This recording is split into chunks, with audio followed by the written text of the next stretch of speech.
আসসালামু আলাইকুম আপু, কেমন আছেন? ওয়ালাইকুম আসসালাম ভাইয়া, ভালো আছি। আপু আজকে কি কি কেক নিয়েছেন? ভাইয়া malai cake, coffee cake, orange orange cake, red velvet এবং চকোলেট। আপু কোনটার দাম কত? সব সবটাই আপনার পার স্লাইস 100 করে। আপু আমাকে একটা কেক দেন। দেন।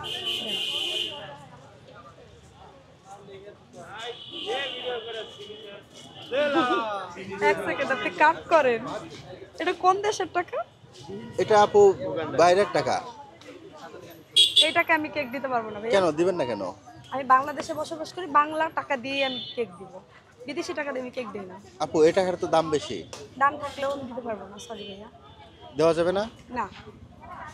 আপু এই টাকার দাম বেশি, সত্যি দাম বেশি। তো কি হয়েছে? আমি আপনি তো কি নিবো। বোকা?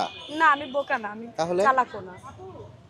এই টাকা নিলে আপনি জিতবেন। এটা 500 টাকা নোট। এখানে 100 থাকুক, 500 থাকুক, 5000 থাকুক, এটা দিয়ে দিব না আমি। কেন দিবেন না? এটা তো দিব চলে। না, অন্যরা বাংলাদেশি নিতে টাকা পারলে দিবেন আপনি কেন তারপরে। নিবেন না? নেন,